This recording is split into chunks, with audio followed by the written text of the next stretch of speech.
evaluación realizada, la estimación de los gases de efecto invernadero realizada para la ciudad de Trujillo fue muy interesante.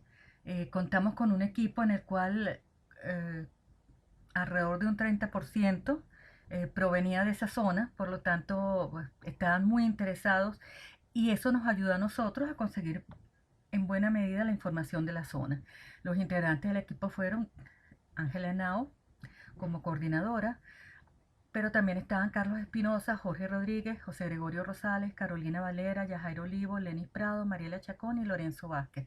Toda una gama de profesionales, ingenieros civiles, ingenieros agrónomos, químicos, ingenieros de sistemas.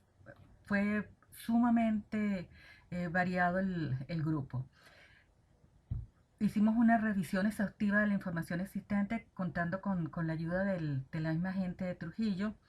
Hablamos mucho con quienes tenían la información para convencerlos y para acercarlos a nosotros. Finalmente, y una vez que internalizamos la importancia de los protocolos para poder trabajar en este tema, elaboramos nuestra metodología de trabajo y pudimos hacer el cálculo propiamente dicho, que no es necesariamente esa última parte la más difícil.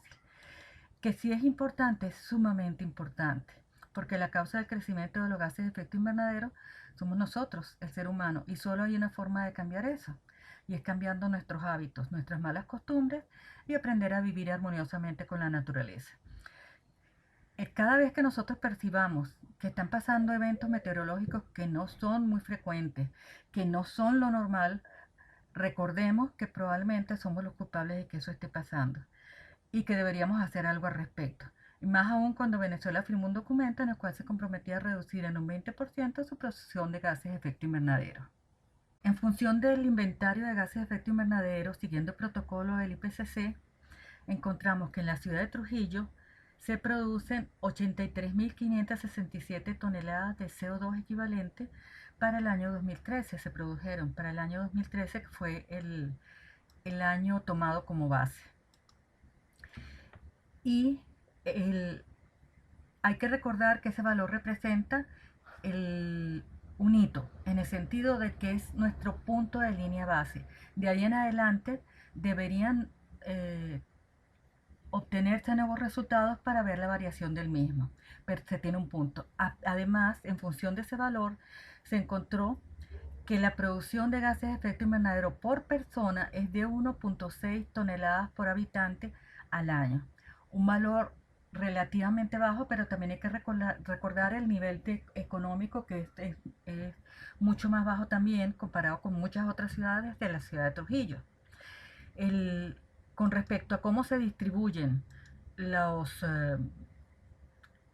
producción de gases, mayormente es por gasolina, un 84% es por gasolina, por electricidad casi un 11%, por leña, gas, querosén alrededor de 1,85% y aguas residuales 3%. Hay que recordar también que muy probablemente eso va a aumentar si se hiciera de nuevo, porque se está usando, se ha aumentado el uso de la leña para uso doméstico. El consumo de diésel fue apenas de un 2% del total, revisando los consumos de gasolina a nivel de bombas de estaciones de gasolina. Por lo tanto, mayormente fue a nivel de transporte privado y transporte público. Y eso nos indica, si pensamos nuevamente que es un 85%, el alto empleo de los vehículos privados en la ciudad. Se considera también que es relativamente bajo el valor, pero hay que recordar que Trujillo se ha visto muy afectado por las migraciones de población fuera de su ciudad. Se proponen una serie de medidas de mitigación que pueden ayudar a evitar que se cumplan las tendencias actuales, entre las cuales está la actualización de la estimación de gases de efecto invernadero periódicamente. Que tenga sentido significa que debe actualizarse en un periodo relativamente corto, por ejemplo 2 años, para poder comparar y verificar si, en primer lugar, la alcaldía y las comunidades organizadas han emprendido políticas orientadas al control del mal uso de los recursos y, por ende, de la generación de gases de efecto invernadero.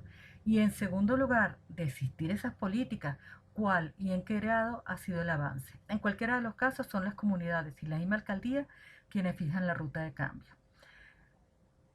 En todo caso hay que involucrar a la comunidad e involucrar a la alcaldía.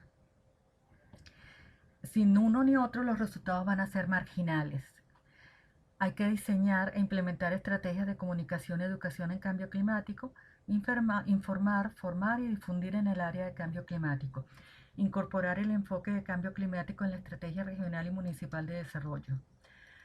Hay que recordar que a muy corto plazo son las comunidades las que pueden aprender a usar menos recursos de forma más eficiente y hacerse sentir y dar ejemplo. En cuanto a transporte, hay que aprender a usar mejor los vehículos. Se necesita una reglamentación, una ley de cambio climático y una reglamentación asociada a esa ley.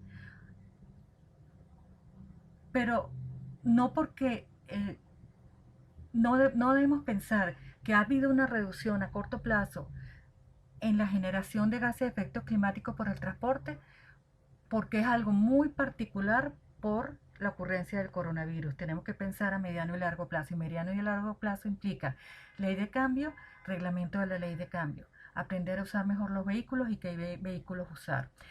Y dada la importancia que tienen los parques en nuestras ciudades, es imprescindible trabajar con la metodología de AFOLU para estimar la generación de gases de efecto invernadero de la vegetación dentro de las ciudades.